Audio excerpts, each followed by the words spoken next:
What is up, YouTube? It's Kingfisher745, and in this video we're going to be taking a look at the Neuropurge. Basically, I'm going to be giving my personal opinion on whether or not this item is worth buying. I think that the best place to start is my first impression of this gadget. Before its release, there were pictures and descriptions going around of the Neuropurge. At that time, it seemed like it was going to be incredible. Right away, there were many players thinking of teaming it up with the Neurotrope, or as a way to combat it. So anyways, what does this thing do? Well, it's a quick action item. It applies off balance, migraine, pressure points, and with pressure points it has a chance to cause dizzy, exposed, slowed, or weakened, or any combination of those. Then lastly, it has a 15% chance to cause despair, and or to remove buffs from your opponents. At first glance, this looks amazing, and it seems like something you'll definitely want to use. However, myself and many others are really concerned about that 15% chance on despair and to remove buffs. It just seems way too low. If you think about it, it only has a chance to proc 1.5 times out of 10 uses, and it has a 3-round cooldown. One interesting thing of note is that reality hacking is only supposed to have a 20% chance, yet it often seems like it's the inverse, like it seems like there's an 80% chance for it to proc. Sure, some of that may be perception, but I think it definitely procs more than 20%. When you think about that proc rate, then maybe 15% won't be so bad. But one thing you have to consider is, reality hacking can kick in on every single attack, whereas this item can only be used once every 3 rounds. So it's certainly not going to see the type of success that reality hacking does. Now, as I continue to talk about this item and give you further impressions, I'm going to go ahead and purchase it. By no means am I saying that you should, at least not yet, but I want to purchase it, that way I can show you it in action and give you a better understanding of how it works. This is going to drop me pretty low, but I want to give you as informed of an opinion as I can. Alright, so now that we bought it, I'm going to go into PvP and I'll continue to tell you my opinions and impressions. I'm going into this battle with some Paragon exploiters because that certainly is one of the big advantages of having this gadget. If you can place pressure points on the opponent with a quick action item, that is pretty awesome. And that brings me to my first big point about whether or not to purchase the Neuropurge. If you have a specific team up or plan for using this item, such as using a Paragon exploiter setup, then you should certainly feel free to buy this item.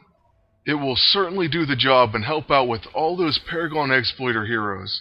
That's one thing that's absolutely undeniable about this item. Another thing is, if you hate counterattacks, this is going to put off balance. It adds in migraine, so it's going to weaken your opponent's next attack as well. Those debuffs are guaranteed, they're going to happen. That is, unless something prevents it, like the Mystic or Iron Fist's Praying Lotus. Under most normal circumstances, it's going to place all those debuffs, but despair and removing buffs, that's another question. Another serious concern, and one of my biggest problems with this gadget, is simply the fact we can only equip 4 items. There are so many things out there that I would consider better than this. For example, the Synthetic Cube, the Dragon's Foot, the Cosmic Cardinal, the Warbringer Axe, the Neurotrope, in certain circumstances the Signpost, the Hotshot, and the list goes on. The item ranking is definitely a matter of opinion, but where this thing could excel is on defense. I could definitely see a setup where you use this and the Neurotrope, and then maybe something like the Cosmic Cardinal. You also could use another quick action item. Then in your last equipment slot, you could place whatever weapon you want to hit with, or you want your agent to use.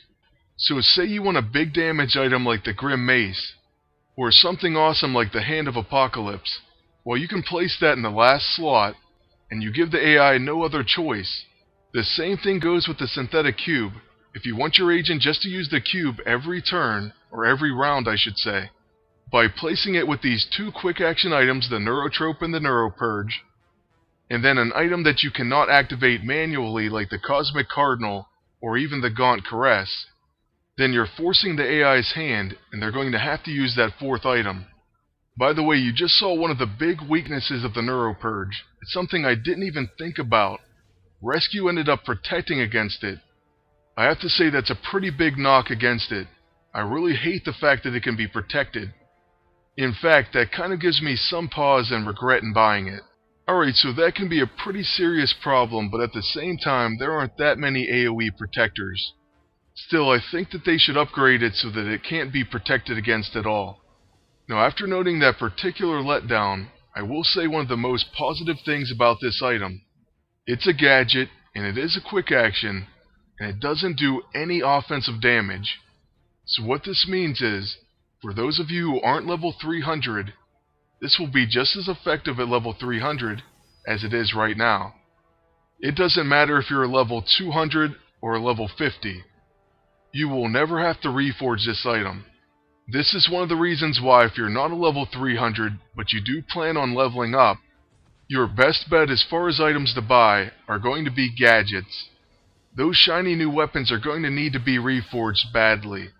It's going to cost you about 48 gold, and it's only going to go up to level 300. However, when those weapons are re-released, and you're already at 300, then you'll get them around a level 310. And the price at that point will only be 64 gold, so you might as well just wait to buy it. So whenever I was a lower level and I was really strapped for gold and didn't have any real means of getting it, I would make sure to buy the gadgets that I thought were good. In fact, that's one of the reasons why my Neurotrope is only, I think, a level 241. It's still just as valuable now as it was then. Now, am I saying this is a must-buy item? Well, I'm not quite at the end of the video, but I'm not saying that it is. In fact, currently I would lean more towards pass.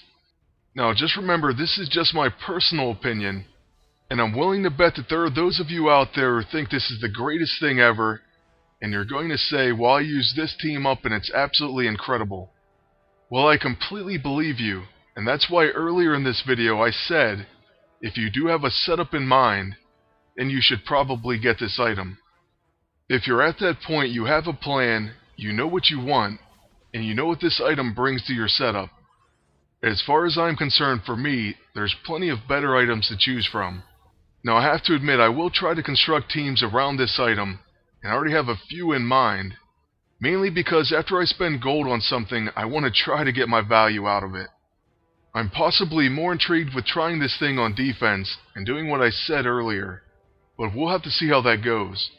Right now in the battle, I do make a mistake. I completely forgot that I was winded because of rescue, and I try to do some follow-up attacks with the Dragon's Foot and my Scrapper Empowered Armor. Of course that doesn't work because of winded, and so I would have been better off just using the improbability field from the cube. Now with Havoc, I'm going to try to take out his brother with his level 2 Plasma Wave. Cyclops of course is pretty annoying because of Don't Die on me, but we do finish him off, and then we also get a collateral damage proc. Now I use these two because they do both have Paragon Exploiter, and I used to love using this team. Like I said, I do have a few other teams in mind, and I'm going to use them with the Neuropurge. But as far as the Neuropurge being a must-have item, I would say that it falls a little bit short. As I finish up this match, I'll leave you with this. If you were thinking about buying it, and you have a particular setup in mind, go for it. Especially if you're a lower level, you never have to worry about reforging it.